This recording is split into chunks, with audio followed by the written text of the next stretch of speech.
Everyone outside is waiting for one thing: blood. You are 15 years old. You think tonight will mark the beginning of your life as Rome's newest queen.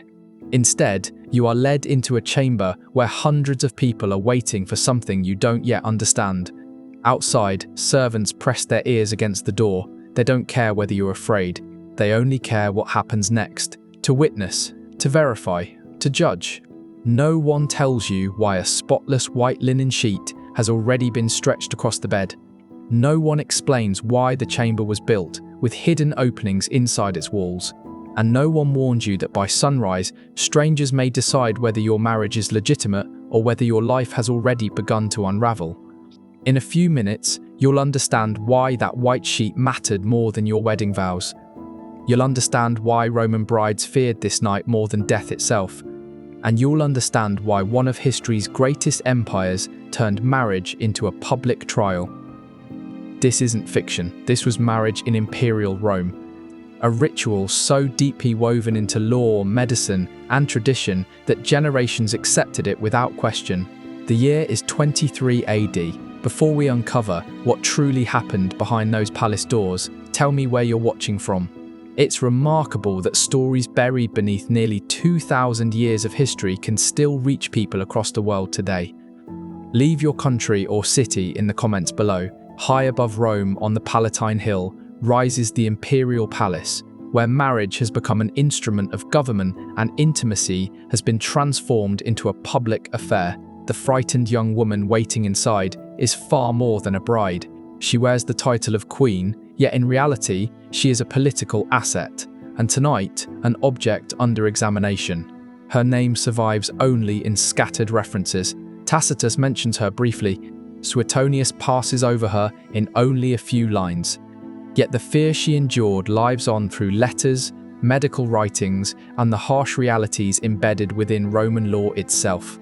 Everything about to happen in that room had the full weight of tradition behind it. Priests blessed it, laws protected it, generations accepted it.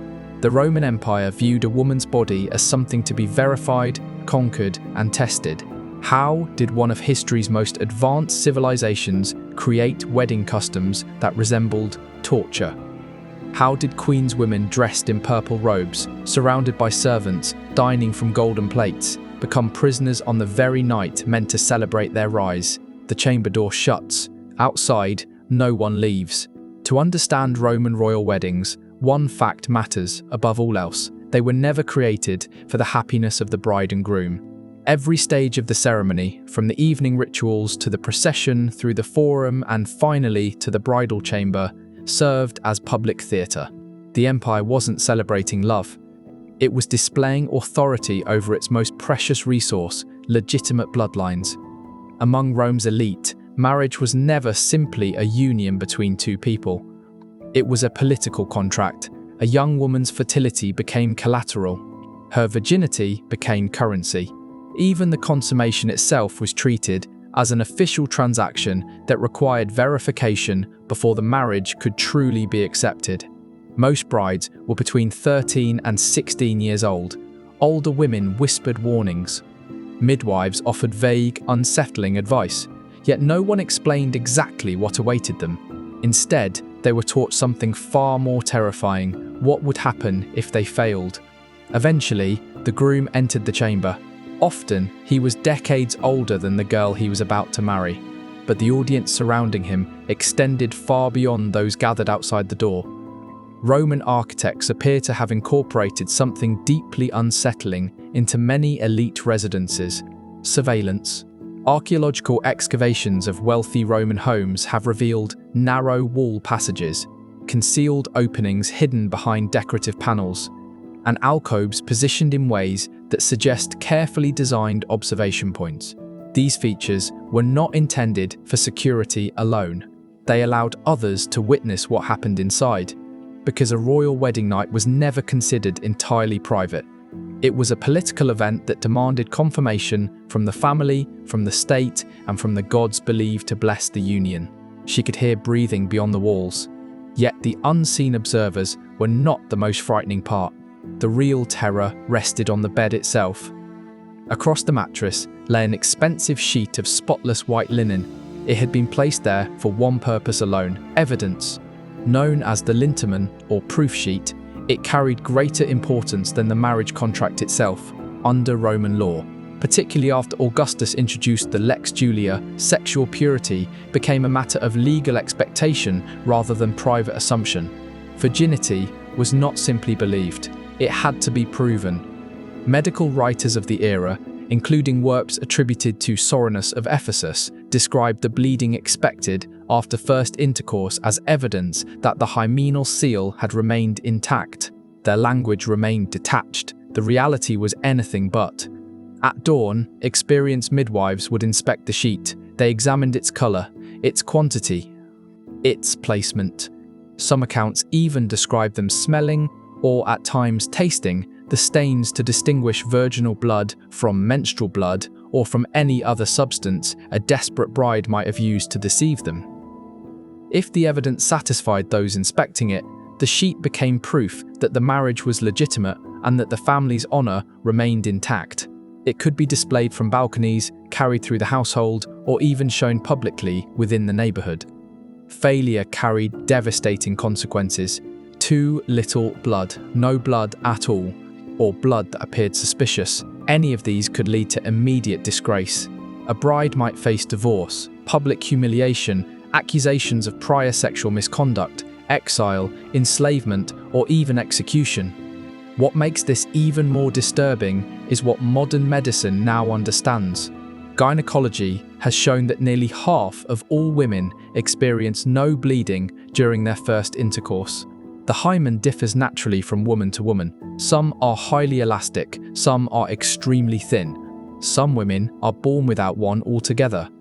Exercise, medical conditions, anatomy, and countless other factors all influence whether bleeding occurs. Roman physicians either did not understand these biological realities or ignored them completely. Because the blood itself was never the real objective, control was. It served as a reminder that once a woman entered marriage, her body no longer belonged to her. It became evidence, property, something to be examined and approved. Faced with that reality, some queens found only one way to survive. They wounded themselves. Inventories from elite Roman households list unusual objects among bridal possessions. Small bronze pins, delicate blades described as cosmetic tools, and containers holding sheep's blood or red dye. These were not beauty accessories, they were insurance. To survive, some women resorted to desperate measures. They pierced their own skin, cut the inside of their thighs, or stained the linen with animal blood, doing whatever was necessary to produce the evidence the examiners expected to find. Physical pain was a far easier price to pay than the public disgrace awaiting any bride who failed the test. As shocking as this may sound today, the underlying idea survived for centuries. Variations of virginity testing remained practiced in parts of the world well into the 20th century, all based on the same belief that a woman's own testimony about her body could never be trusted. Proof had to be extracted, yet even when the linen was stained, even when the examination was passed, the nightmare had only begun. Roman wedding ceremonies included a ritual known as the raptio, a dramatic reenactment of one of Rome's most famous founding legends, the abduction of the Sabine women. According to tradition, the early Romans lacked wives of their own. They invited the neighbouring Sabines to a festival, then violently seized their daughters and forced them into marriage. Rome never treated this story as a warning, it celebrated it. Artists painted it, poets glorified it. Eventually, it became woven into wedding tradition itself.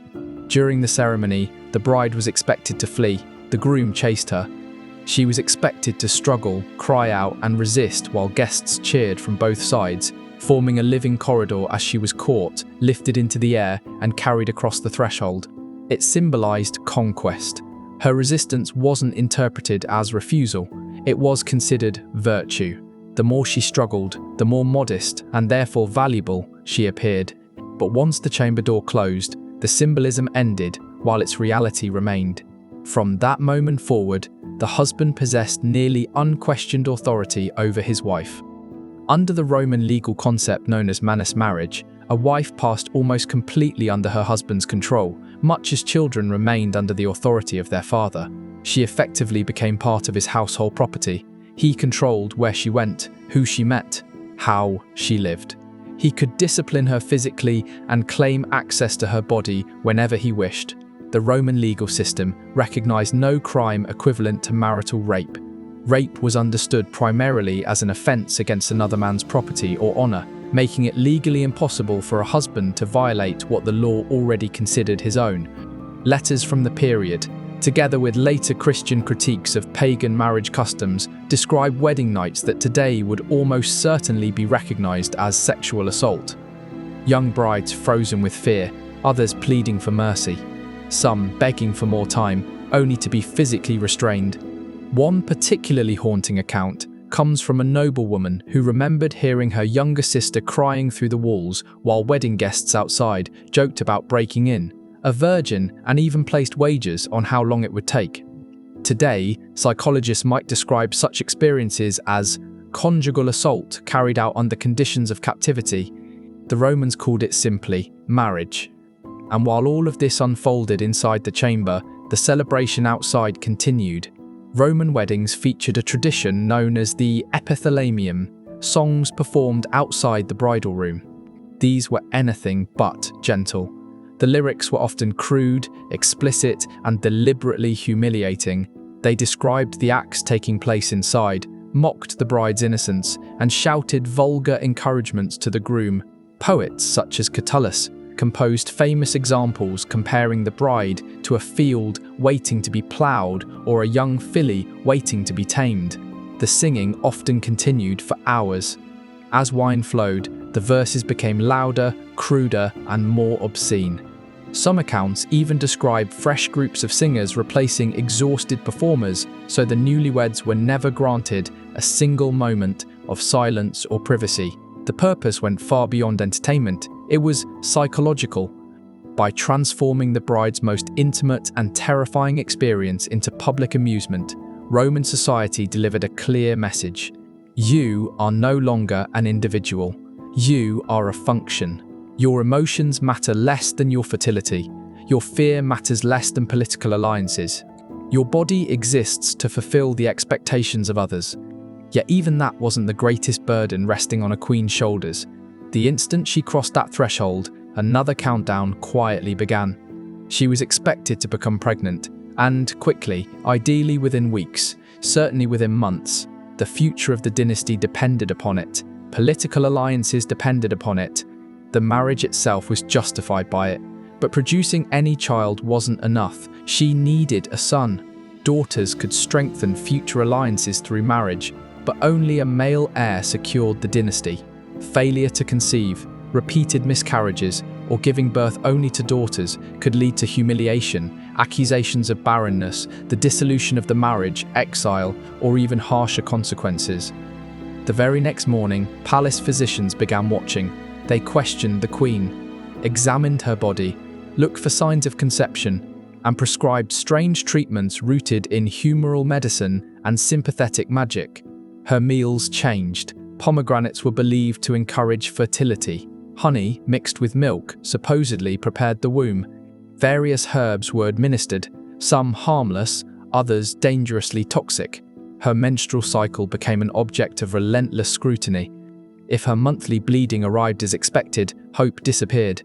If it failed to appear, anticipation grew, often ending in devastating disappointment. Ancient medicine understood reproduction very differently from today. Many physicians believed conception occurred when the man's seed overpowered the woman's natural moisture. Some even argued that a woman's thoughts during intercourse could shape the appearance and health of her unborn child. As a result, queens were blamed not only for infertility, but also for producing daughters instead of sons, weak heirs, or children born with physical abnormalities. The relentless pressure eventually became a crisis of its own. The wedding night was over, but its consequences had only just begun. Historical accounts describe royal women developing conditions we would now recognize as anxiety disorders, depression, eating disorders, and psychosomatic illnesses. The crushing expectations placed upon them from the very first night of marriage, often condemned them to a lifetime of relentless scrutiny over their ability to bear children. Even Roman medicine reflected these beliefs. In natural history, Pliny the Elder recorded treatments for what physicians considered hysterical barrenness caused by excessive feminine anxiety.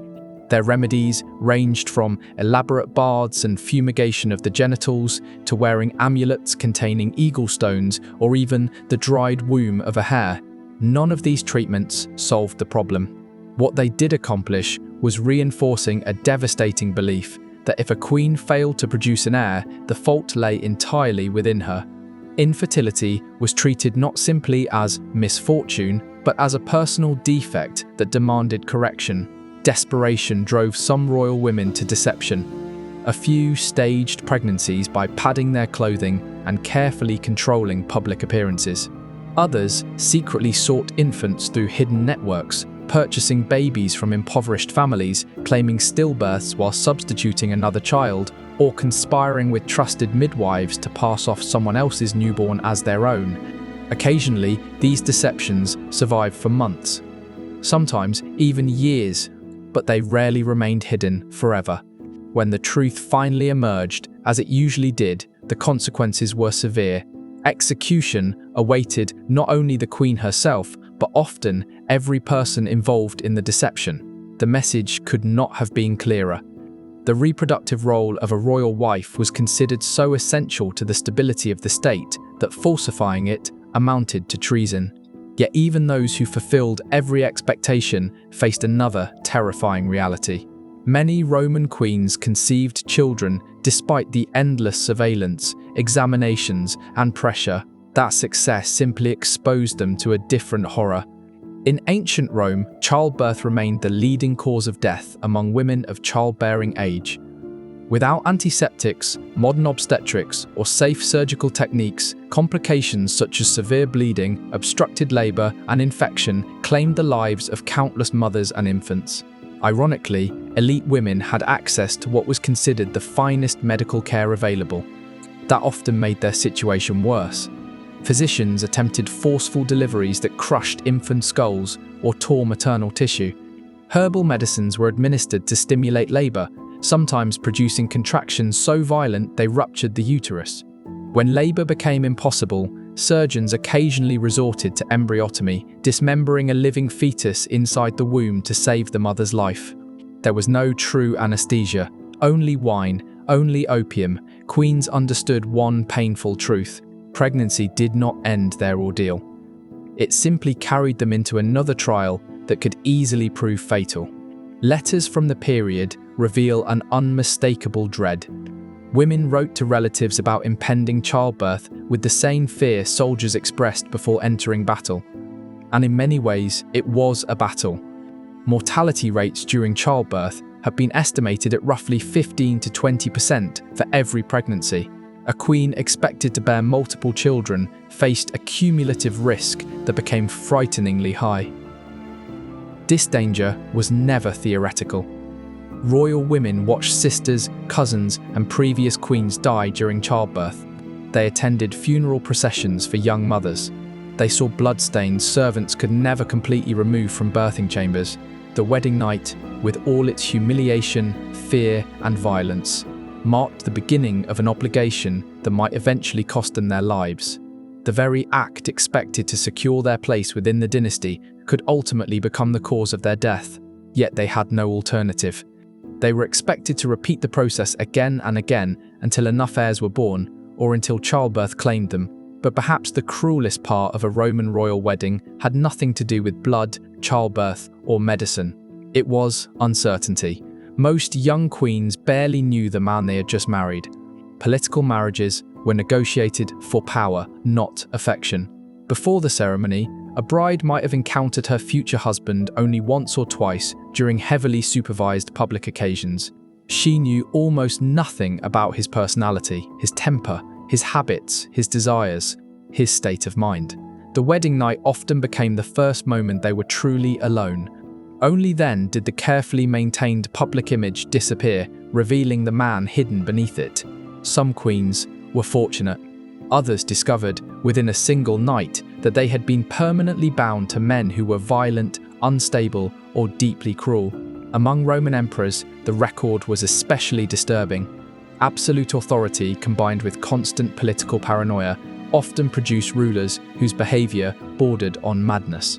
There was Tiberius, who withdrew to Capri and allegedly committed acts so disturbing that even ancient historians struggled to describe them. There was Caligula, whose cruelty became legendary.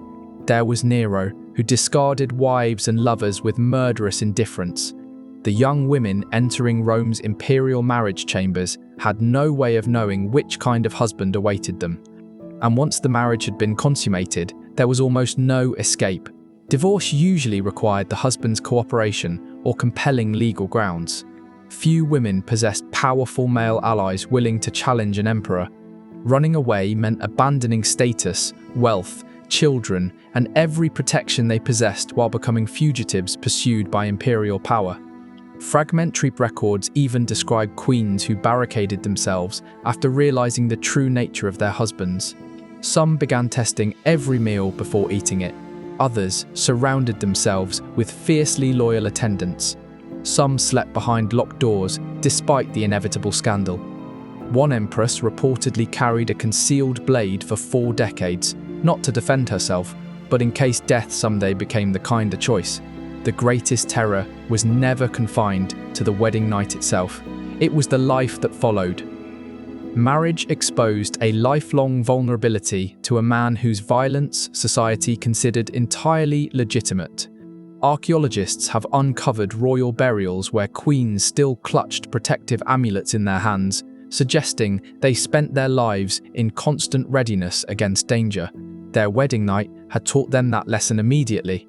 Some women eventually learned how to survive. A few even learned to wield influence, producing sons who strengthened their position, exploiting the weaknesses of powerful husbands, or quietly building networks of loyal supporters. But survival came at an enormous psychological cost. The girl who entered the bridal chamber was never the same woman who emerged. Something essential had been stripped away. Roman society called that transformation successful. Its effects echoed across generations. Mothers warned their daughters. Daughters repeated those warnings to their own children. Few ever escaped the cycle that Roman culture had created. Even after the Roman Empire disappeared, echoes of these traditions survived through the Byzantine world, the medieval period, and beyond. Today, ancient bedchambers, hidden passages, and ruined palaces still seem haunted by memories that history preserved only in fragments. The voices of Rome's queens reach us only faintly, but they reveal a painful truth. The grandeur of the empire rested, in part, upon their suffering. Historians still wonder how much brilliance the world lost, because so many of these women were broken before adulthood. Their suffering was not accidental. It was built into the system with the same deliberate precision that raised Rome's roads, temples, and monuments. That is the legacy. That is the story the marble columns never tell. When the cheering finally faded, when the torches burned low, when dawn touched the white sheet waiting to be judged, everything came down to a single stain, or the absence of one. A young girl's future reduced to a piece of cloth examined by strangers who would never even remember her name. But history remembers, the stones remember, and now, so do you.